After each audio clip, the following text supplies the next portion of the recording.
What's going on, Poor fans? Welcome back to another video on my channel, and today we're going to be talking about the minor premiers, Port Adelaide toppling Collingwood in what was a very good game of football on Monday night. Such a finals type atmosphere around the ground, and such a performance as it was from both teams. It was very intense and very pressurised around the contest, and overall Port Adelaide got the job done by 16 points at the Gabba, in a game that you probably expected us to, I don't think you'd say drop, but I certainly didn't expect the performance that was to come. But we looked so driven and we looked so prepared, and it was such a great performance overall across 4 quarters in a game like that. That's what you expect us to do, and it was certainly one that I very much enjoyed, and I'm sure all of you did as well. So let's get straight into this review of Port Adelaide versus Collingwood for round 18, the end of the home and away season. Minor premiers, eh? That's something we haven't said for 16 years. The last time that we were minor premiers on top of the ladder was in 2004 in our premiership year for the first one in the AFL. And this is the 4th time we have become minor premiers, of course, in 2002, 3 and 4, and then now 2020. The first team ever to stay atop of the table since Essendon in 2000 throughout the whole season. And I tell you what, it's just a fascinating season that it has been. What a step up from Port Adelaide, from taking 2019's form to 2020 with all the COVID, everything that's happened across this season.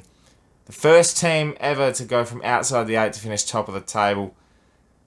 I'm a very proud supporter right now, and it's certainly one that I will never take for granted, this position, because it doesn't happen too often, and we've been in such good nick throughout the whole year that all the little lapses that we've had, but still built up to the point where we've finished the job, gotten the 4 points, and Monday's performance was again that type of performance where we didn't actually have a lapse. It was 4 quarters of solid, hard footy from both teams, and it was a good, even contest, and we took our opportunities when we could, and we were able to hit the scoreboard as much as possible when given the chance.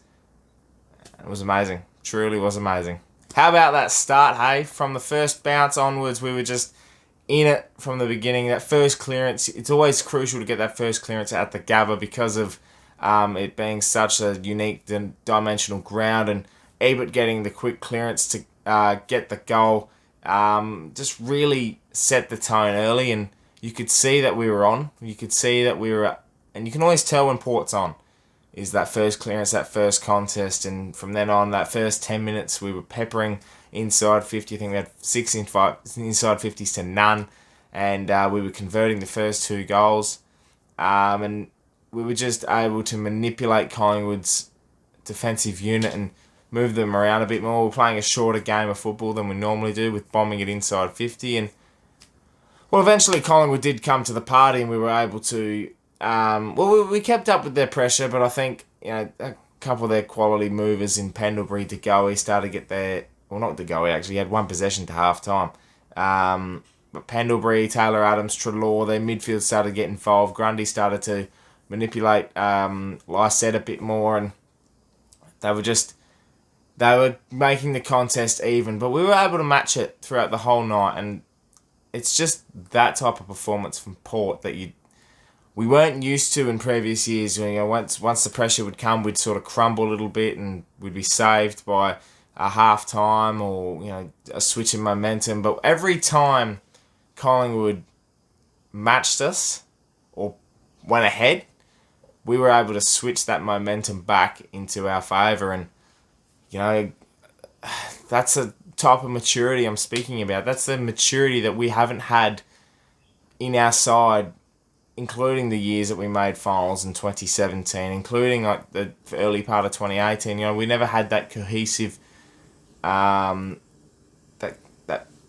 bond. Do you know what I mean? Like, we had that bondage that was able to get together as a collective on the field and change that momentum. And this season we've had that, and it's a massive tick for Port Adelaide, a massive plus that I'm sure a lot of us fans will be very happy about. It's that type of thing that we've been looking for as supporters from Port Adelaide, and to get that quick switch back and make sure that we were able to get the momentum back in our favour, it certainly helps us out so much more. And another thing that was that stood out for me as well is the leadership on ground. You know, it wasn't, you know, your captain Tom Jonas, you know, pointing directions, pointing fingers, making sure we're all in line. It was body language. It was that type of stuff you expect from the likes of Boak, Ebert, Hartlett, Jonas the captain. Charlie Dixon was doing it while he wasn't hitting the scoreboard, but he was able to put the pressure on and was smothering balls. And I think overall, you know, we had Robbie Gray in the midfield, who is just becoming an absolute star. Not becoming an absolute star, what am I on about? He's a star, but he's just gone to another level again. I don't know how many levels Robbie Gray has, but he's just so... Everyone else was sort of fumbling with the ball, was sort of... couldn't quite get their hands on it. Robbie, they stick like glue. And it's... he's in a purple patch ready for finals. And that's exactly what we want from Robbie Gray. If he's in that purple patch, we're going to be dangerous. We're going to be really, really dangerous. And Motlop was kicking goals that, you know, that was sort of Motlop things, you know. And if he's kicking those goals, we're on. And it's good to see that other people can hit the scoreboard. Rockcliffe hit the scoreboard. And that was a goal that switched the momentum back again. You know, we were up against it and Collingwood were pressing us and we were able to switch it back again. And, you know, Power Pepper hits the scoreboard. And it's just, when stuff like that goes your way and you've got 7 or 8 individual goal kickers hitting the scoreboard, not just Charlie Dixon or Todd Marshall or Connor Rosie or any of those types of players, if other people are chipping in on that scoreboard, we're so much more dangerous again. So having those avenues to go. And Ebert's one I want to point out, because a lot of people don't actually want him in the side, or they've spoken about how he's on the fringe. And for me, Brad Ebert's one of the more important people on our team right now. His experience is going to be everything come this final series. And you could see his attack on the ball. The way he's just full head of steam, and he provides another option up forward. And you can see the 2 different goals that he kicked. He's a crummer, but also can take a mark. But his pressure, his leadership, and his calmness when he has the ball, and he just knows exactly what's happening around him, is going to be massive, massive help come towards the back end of the final series, especially going into the first one. So overall, the performance from Port Adelaide, combined with the leadership and the calmness of our elder players, we were able to manipulate Collingwood to a certain degree and pull off a 16-point win and become minor premiers. I can't believe it. Amazing. So, now we look to week 1 of finals. And we play Geelong Thursday night at the Adelaide Oval. It's going to be a massive, massive night of footy. Port Adelaide are back in the finals race. Ken Hinkley's got his men ready to go. You can see the happiness on their faces after the game. You know, we've just beaten a side that's in the top 8. They were pressing. They had so much to play for, and we beat Collingwood at their own merit. And you know, we're just still not talked about as that flag contender. We're not talked about in that same conversation, and I'm very happy about that. We're flying under the radar, even though we're top spot. But it's got nothing to do with the ladder position now. You'd hope that 3 games to go, we've got a chance put ourselves in the best position possible. And when I say 3 games, I include the granny. Don't you worry, I'll win the quali, win the prelim, straight to the granny.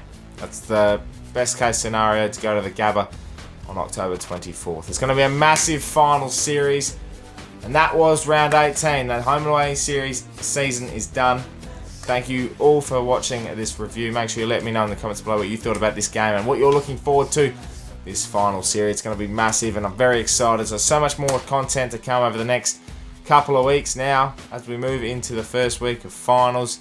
Make sure you subscribe to the channel if you're new for plenty more Port Adelaide and AFL content coming your way. My name is Anthony, and as always, ThePear.